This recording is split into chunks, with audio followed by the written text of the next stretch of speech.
Hi guys, SimonYasCFU here, and basically I want to do a review on Batman himself, because basically I've seen this poll all over the internet, and always one of the main questions is, who's the most superhero ever in DC, Marvel, whatever? And ironically, most of the times I see Batman is on the list. Wonder why? Well, while looking back through some Batman shows and some of the Batman movies, and in honor of the new show released on Gotham, I'm gonna basically bring out listing my ideas why. It's gonna be a while, but I'm gonna point some points. The first one being is this. Compared to, Batman's gear. Let's compare him to another character, shall we? Like from the Marvel Universe. Oh, I have an idea. How about Tony Stark? Yeah, Iron Man. Let's see. How are they similar and how are they different? Well, they both seem like playboys. They are filthy rich. They have a butler. I say butler quotatiously because especially Jarrus is an A&I butler. And they go and fight crime. Then we get to the differences, because truth off, there's a lot more to Iron Man, I know, but I haven't seen the complete first movie yet, so hold on there. I will basically do a review on it later. I promise you on that. And basically, the Friendship Journal will be read later on this weekend. So hang in there. Back to the topic. Like I said, that's when it splits ends. The first one is basically, okay, why do they become heroes? Well, let's take a look at Tony Stark's childhood, shall we? Well, let's see. Yeah, his father was so focused onto his work, and I'm not so much understanding about the mom, so I'm not going to talk about her. But he grew up, his dad died, he took over his dad's company, which we kind of know, only to find out that the enemy has been using his so-called work. And because of this, the enemy blackmailed him, he got tortured to the point which he almost died. This is only the part which I have gone up to, where he basically escaped, and he basically did bit of remorse. That's Tony Stark's story. On the other hand, Bruce Wayne as a child, which we all know, had watched his parents be brutally murdered due to a theft gone wrong. Traumatized by this event, in Batman's own mind, he vows to never let it happen again to anyone else. So he goes through this remarkable training, and he soon finds a resort in one of his biggest fears, which was a bat, and he makes his outfit look exactly what it fears. Like quoting from Batman Begins, why is he making his costume like a bat? It's because he's afraid of bats, and he wants his enemies to be afraid the same, by dressing like one. You know, when you really say it out loud, it does sound kind of weird. But anyway, back to the topic.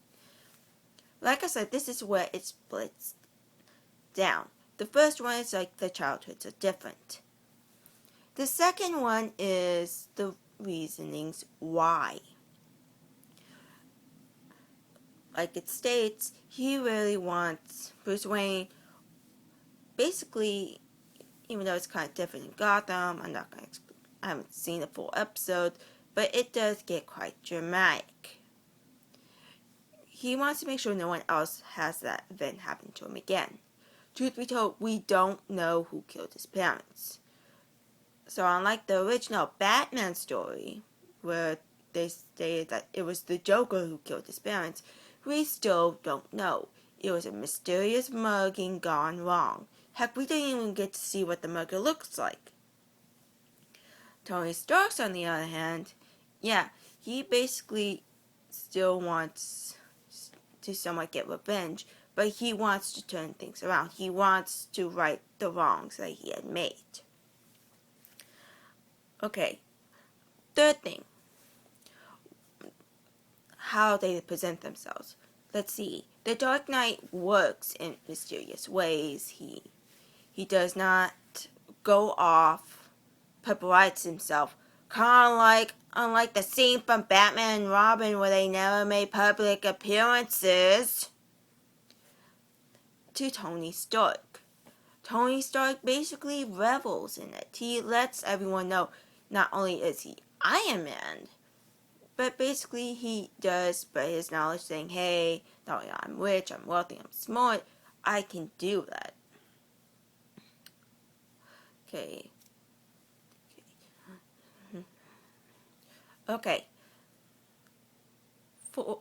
Fifth thing. Why do they present themselves like this? Well, unlike Tony Stark, which we all kind of know, who basically is a playboy mixed around, even though he has a woman on his side, Bruce Wayne has to have an alibi. Heck, ironically, look up me fan fictions and you find out at the same rate that Bruce Wayne will still have a woman on his side. And he'll disappear at different timings using different excuses, even though I don't know which kind of excuse he uses. But anyway, number 6. Well, ironically, this one was basically the main kill for this one, for why Tony Stark's and Batman are completely different. Just like the utility belts, take away the costumes, and who will win on a hand-to-hand fight? Tony Stark or Bruce Wayne? Well, let's think about it. Yes, both of them have used the smarts, so say they can get out of situations. But physical strength, let's think. Playboy who basically messes around and works on electronics, even though he exercises in shape, but Bruce Wayne trains ever since he was a little kid to build up, learn from his fellow enemies, been among the enemies, and learn their trade. And basically, even though ironically there are several Batman shows I do not like, I'm looking at you, Batman the Bold and the Brave,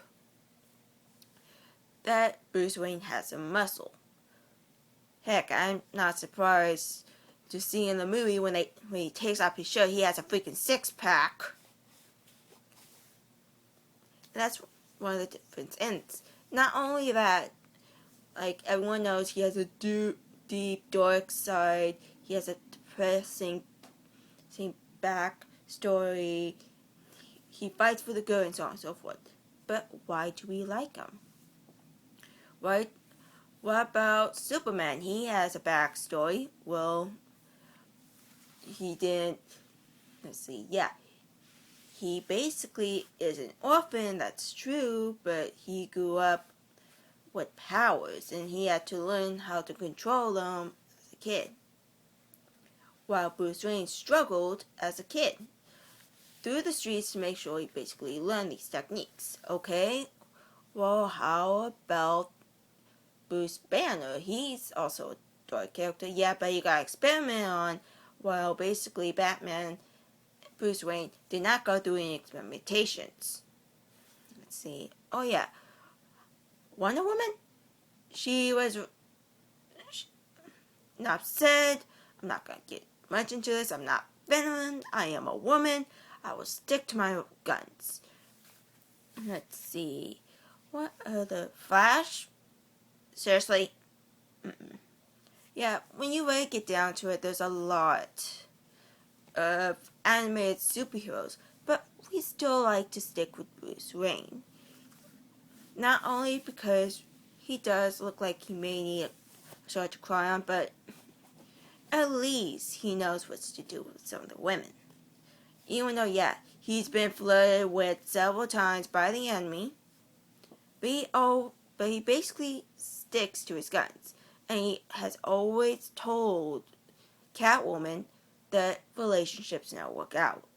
Even though, yeah, there's a fetish going on. Ironically, in one episode of Batman Beyond, Bold and the Brave that I did watch, which was kind of ironic and embarrassing and funny at the same time, is that not only did Batman and Catwoman were basically talking smack to each other, they were shamelessly flirting in front of Blue Beetle. He was like, "Oh my gosh, are you guys flirting? Oh my god, you are freaking flirting." But he does it to a certain extent. If he knows who the villain is, but villainess in this way, he kind of knows it's not going to end well. Yeah, at the end of Batman Beyond, which we see he does end up as a lonely old man. But it kind of states later on in the show what happens. And yeah, let's just say Batman and women don't exactly have a good history. He doesn't have a good dating history, especially when he tries to get close into a relationship. Don't believe me? Watch Son of Batman the movie. You will be freaking pissed. Okay, well, that's my understanding of why Bruce Wayne Batman is basically my main reason of why he's my ultimate favorite hot DC/Marvel superhero, even though he is a DC hero. What are your guys' thoughts? Let me know in the comments below.